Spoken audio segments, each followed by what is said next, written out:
Su Santidad, antes de nada, permítanos felicitarle por su aniversario. Muchas gracias por encontrar tiempo para discutir asuntos globales tan importantes.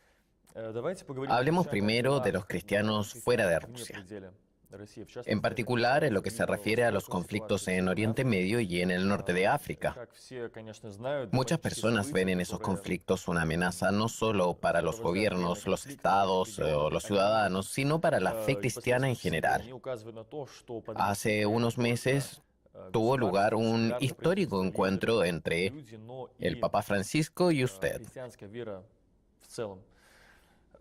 Ustedes hicieron un llamamiento a la comunidad internacional para que se detenga el exterminio y la expulsión de los cristianos de Oriente Medio y del norte de África.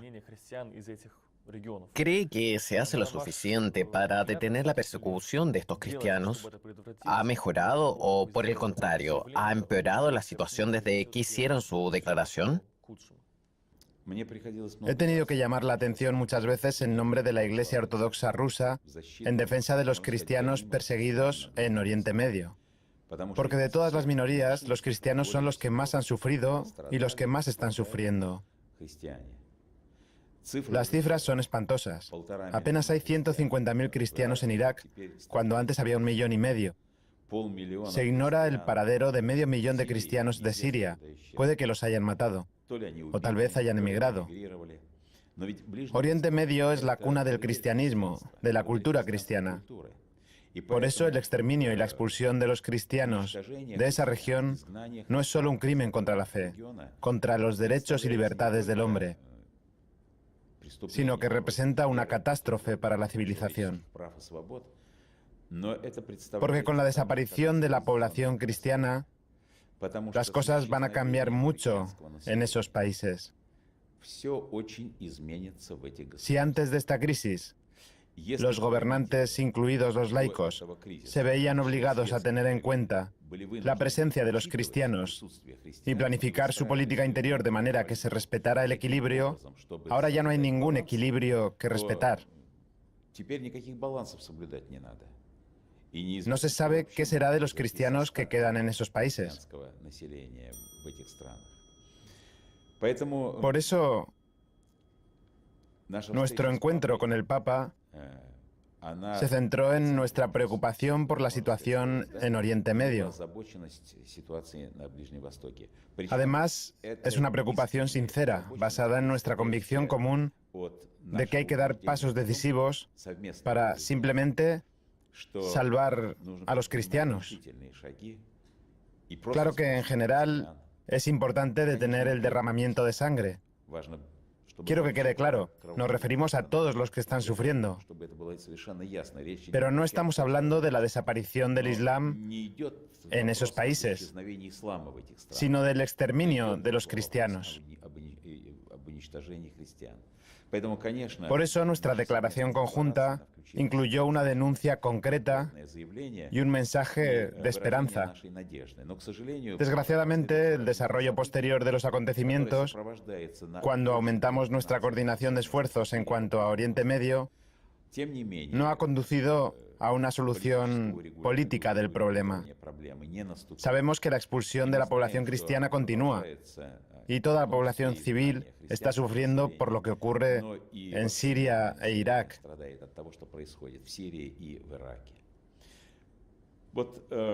Es evidente que si los países que participan en las operaciones militares en Siria e Irak son conscientes de la necesidad de acabar con el terrorismo, si es el único objetivo declarado que mueve a estos países, si no existen objetivos no declarados, será muy fácil unir esfuerzos. Al fin y al cabo, ¿qué es el Estado Islámico?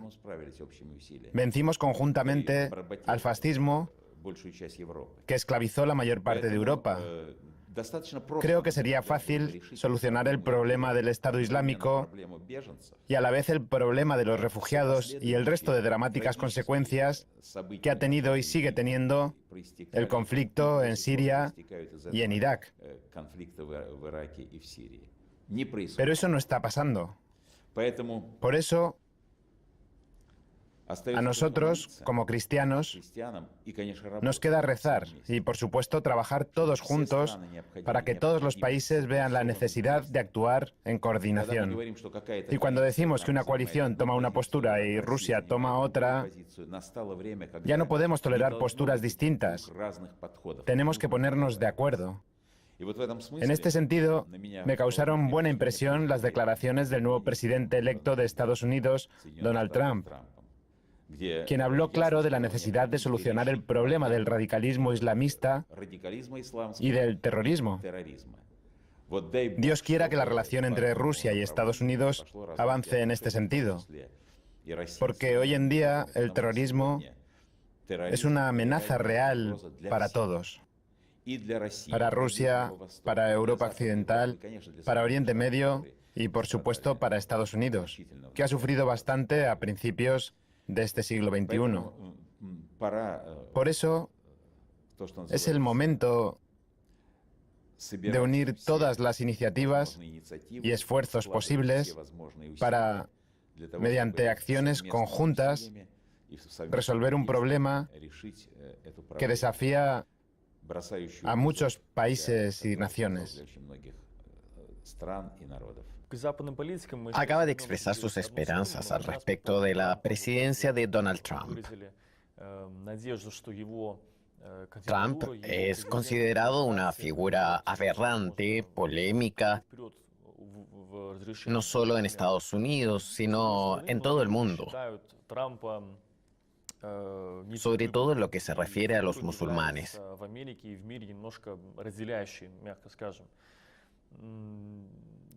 ¿Tiene la esperanza de que su gobierno conduzca a una mejora en las relaciones con Rusia y, por consiguiente, a una solución más rápida del conflicto en Oriente Medio? Por lo menos, a juzgar por lo que el señor Trump ha dicho durante su campaña electoral, podemos decir que está dispuesto a emprender la vía del diálogo con Rusia, en primer lugar, en la lucha contra el terrorismo. Es una declaración muy positiva, que abre posibilidades de colaboración. Espero que ese sea el camino que tome la cooperación entre Estados Unidos y Rusia para erradicar ese peligro. Pero no puedo juzgar al señor Trump. No lo conozco y no conozco su vida. Solo he podido valorar sus declaraciones.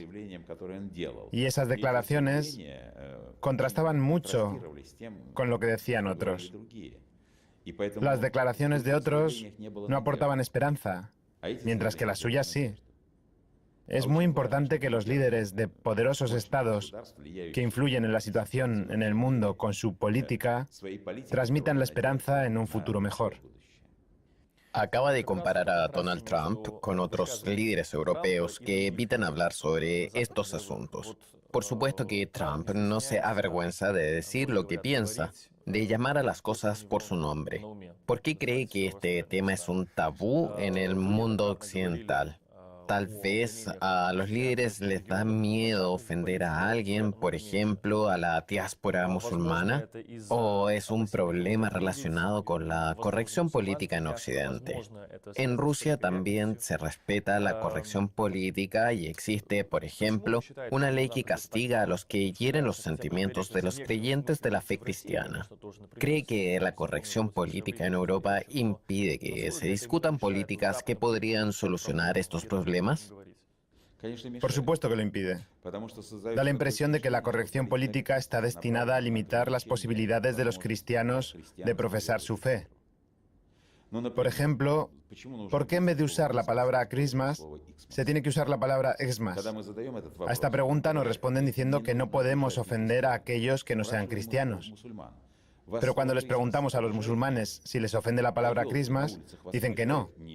Cuando les preguntamos si les ofenden los árboles de Navidad en la calle, dicen que tampoco. Si no ofenden a los musulmanes, ¿entonces a quiénes? Lo más seguro es que a nadie.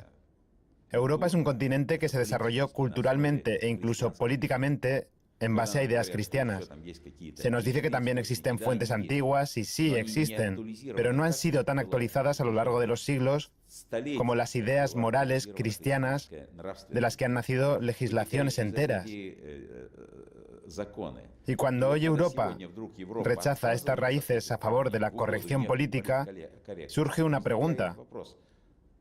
¿Es corrección política o más bien otra cosa? Nos lo preguntamos sobre todo nosotros, los que sufrimos persecución por parte de los ateos en tiempos de la Unión Soviética. En aquel entonces también decían que era por la libertad y los derechos del hombre, por un futuro mejor. Pero solo los creyentes estuvieron bajo la presión del Estado hasta la llegada de la perestroika.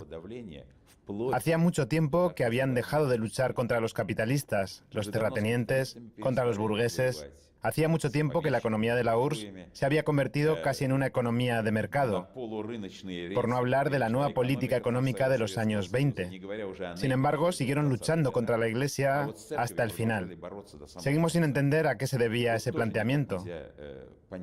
Nosotros, los que hemos pasado por eso, no nos fiamos cuando, sobre texto de la corrección política, de derechos y libertades para todos, existe una clara discriminación de las personas que desean profesar abiertamente sus convicciones cristianas. Mucha gente dice que ahora es más difícil que los distintos grupos culturales y religiosos convivan en paz y armonía en Europa Occidental.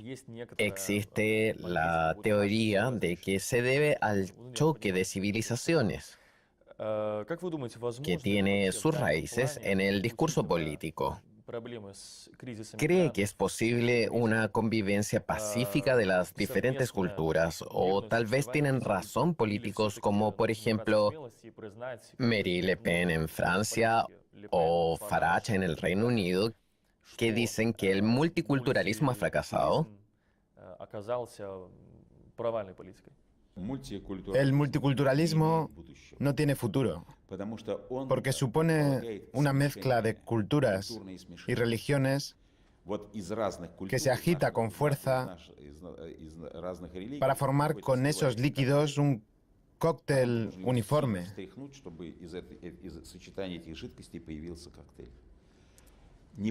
Pero es inútil agitar las diversas tradiciones.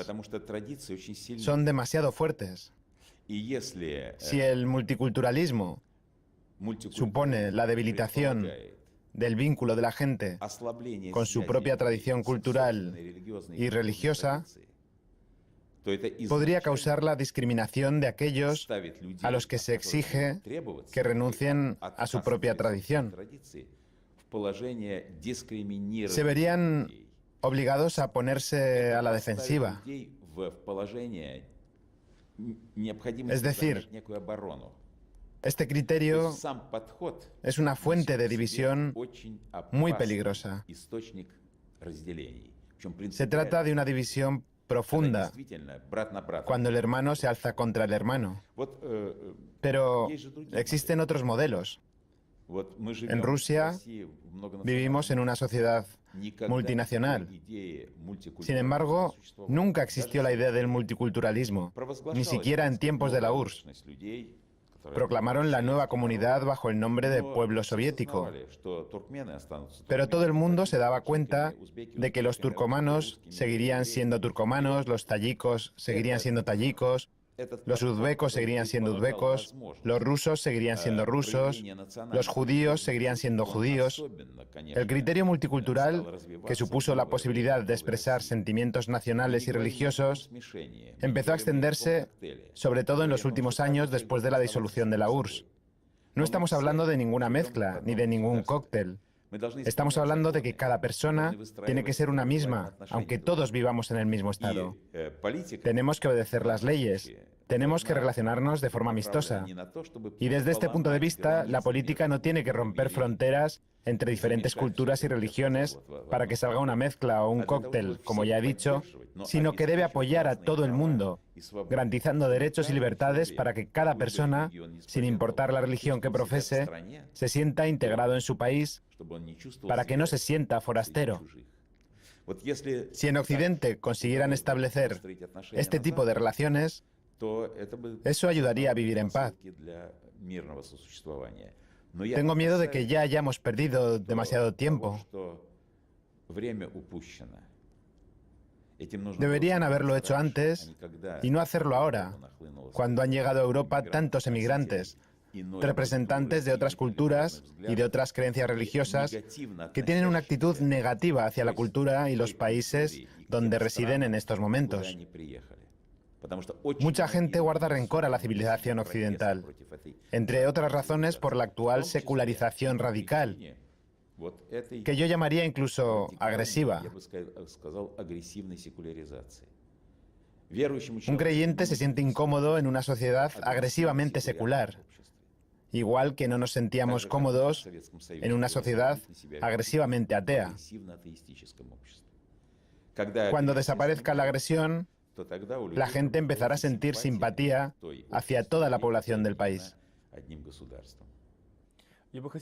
Quería preguntarle su opinión sobre el estado actual de instituciones sociales a las que siempre apoya la Iglesia, como por ejemplo la familia. Como usted bien sabe, varios países tradicionalmente cristianos de la Europa Occidental están legalizando los matrimonios entre personas del mismo sexo. Algunos de ellos han nombrado a funcionarios que se ocupan de defender los derechos del colectivo LGBT, incluso en el gobierno. En estos países, mucha gente, la mayoría de la gente incluso, considera que se trata de un progreso, como ya sucediera anteriormente con los matrimonios interraciales en Estados Unidos, por ejemplo, que antes se consideraba un tabú y ahora ya no. Lo mismo pasa con los matrimonios entre personas del mismo sexo. ¿Cuál es su actitud hacia esta tendencia que observamos en Occidente? Me dan miedo estas tendencias. Pero esto es lo que pasa en los países de Occidente. Por primera vez en la historia de la humanidad, la legislación ha entrado en conflicto con la naturaleza moral del ser humano. ¿Qué es el bien y el mal? El pecado y la moralidad. Todos estos conceptos pueden definirse por la religión o no. Pueden fijarse en cualquier personaje bueno de la literatura inglesa, norteamericana o rusa, y verán que tiene los mismos buenos rasgos de carácter. Se trata de culturas diferentes, regímenes políticos diferentes, pero la bondad es la bondad, la maldad es la maldad. Cualquiera entiende quién es el bueno y quién es el malo. ¿Cómo puede saber una persona qué personaje es bueno y qué personaje es malo? Lo siente en el corazón, gracias a la naturaleza moral del ser humano. De acuerdo con esta naturaleza moral que, según nuestras creencias, fue creada por Dios, se creó la legislación. La legislación describía la moralidad humana en términos jurídicos. Explicaba en términos jurídicos lo que es bueno y lo que es malo. Entendemos que robar es malo, pero ayudar a la gente es bueno. La legislación define qué es el robo y qué penalización le espera a la persona que ha robado. Por primera vez en la historia de la humanidad, las leyes han empezado a justificar lo que no se corresponde con la naturaleza moral del ser humano. Las leyes van en contra de la naturaleza moral del hombre. Se puede comparar con las leyes del apartheid en Sudáfrica o las leyes fascistas. Cuando la ley iba en contra de la naturaleza moral, la gente se alzó en contra de aquella legislación. Eso no es propio de nosotros. No se sabe de dónde llegó, pero no corresponde a las prioridades que escogemos en la vida. Por eso la Iglesia no puede aceptar este tipo de evolución. Partimos de que la Iglesia nunca debería revalorar el concepto del pecado y de la moralidad, pero no juzgamos a la gente que haya elegido determinada orientación sexual. Depende de la voz de la conciencia de cada uno. Ya es cosa suya. Por supuesto, no se puede discriminar a esas personas, aún menos castigarlas, como lo hacen en algunos países. Sin embargo, su modelo de conducta, bajo ninguna condición, se puede establecer como norma y ponerse al mismo nivel que el procedente de la naturaleza moral del ser humano. Se trata de las relaciones naturales entre marido y mujer. Se trata de formar una familia y traer hijos al mundo. Por eso vemos mucho riesgo en este tipo de evolución para la existencia de la humanidad. La Iglesia debe decir que esto está mal, pero sabemos que a muchos representantes de la Iglesia se les tapa la boca con la fuerza del poder. En una ocasión, un pastor protestante dijo durante una homilía que era pecado y le castigaron con una pena de prisión. Eso me recuerda a lo que pasaba en la Unión Soviética, durante la época del totalitarismo. En los países que se proclaman libres, pueden castigarte por expresar tu opinión. Se trata de una tendencia peligrosa. Espero que esta tendencia desaparezca y que el origen saludable de la sociedad humana triunfe. Ni siquiera quiero pensar qué pasaría con todos nosotros si ese origen saludable no triunfara. Rezamos y trabajamos para que la especie humana siga existiendo, para que viva de acuerdo con las leyes que corresponden a la naturaleza moral del ser humano. Hablando de los protestantes, usted se reunió con el arzobispo de Canterbury y expresó su preocupación por el camino que la Iglesia de Inglaterra está tomando. El camino de la liberalización en temas como la ordenación sacerdotal de las mujeres, los matrimonios entre personas del mismo sexo, la moralidad, etc. ¿Qué cree que hay que hacer para que los valores cristianos tradicionales puedan atraer a la gente joven que se aleja de la Iglesia cada vez más y opta por el ateísmo o el agnosticismo? ¿Qué acciones hay que emprender para que regresen a la religión? Yo no creo que este desapego de los jóvenes por los valores cristianos sea un proceso natural. Es el resultado de una intervención en la conciencia de la gente y no solo de los jóvenes. Si se fija en las películas, en los programas de televisión, en la literatura, se está formando un paradigma ideológico perfectamente claro, dirigido, entre otras cosas, a la destrucción de estos valores religiosos y morales, con frecuencia sin que se produzca una confrontación directa. Simplemente se crea un concepto de vida feliz, de vida satisfactoria sin Dios, sin revisar las propias acciones o las acciones de otros a la luz de la conciencia. ¿Qué significa esto? Significa que se está excluyendo premeditadamente a Dios de la vida del ser humano. No es una tendencia accidental. En realidad, así debe ser. Sabemos que la historia puede ser interpretada de diversas maneras. Y cuando aumenta el volumen del mal en la vida humana, este empieza a prevalecer y el bien queda en inferioridad de condiciones. Hoy, los cristianos están en minoría. Hoy, los valores que predicamos o bien son frecuentemente descartados o bien ignorados. ¿Y eso por qué? Porque nosotros lo que proponemos a la gente es elevación, ascender hacia lo alto. Mientras que todo lo que propone el ser humano, la actual cultura de masas, es precipitarse a lo más bajo. Si el hombre vive conforme a lo que le dicta el instinto, si la civilización se crea en base de los instintos, no es de extrañar que la mayor parte prefiera seguir este camino porque resulta mucho más sencillo, más cómodo. Como se suele decir, no hay que complicarse la existencia, no vale la pena crearse dificultades cuando se puede vivir cómodamente. El Evangelio lo dice. Angosto es el camino que conduce a la salvación. Y en cierto sentido, esta senda siempre está relacionada con la realización de hazañas. Pero si no existiera este camino, la humanidad, sin lugar a dudas, se hundiría en el abismo. La predicación de la Iglesia es como la predicación de Cristo. Él no consiguió que cambiaran de opinión todos los que le escuchaban. De hecho, el resultado de su predicación fue que acabó en la cruz, aunque posteriormente resucitó.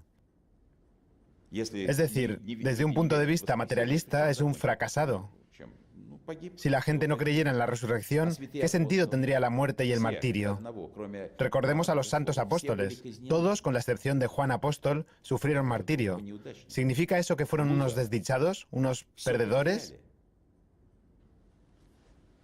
Lo perdieron todo. 2000 años desde la predicación de Cristo y de los apóstoles, sigue inspirando a la gente.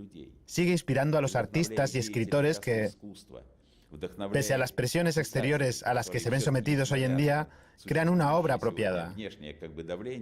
Pero lo más importante es que Cristo sigue hallando un lugar en el corazón de mucha gente. Y hoy vemos en Rusia unas enormes ansias de fe entre la gente. En mi opinión, estamos ante un fenómeno de proporciones históricas. La restauración de la vida de la Iglesia, las ansias de fe de los jóvenes.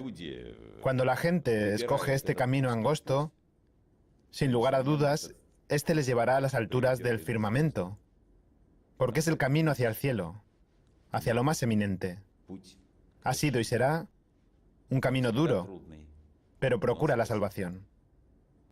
Muchísimas gracias, Su Santidad.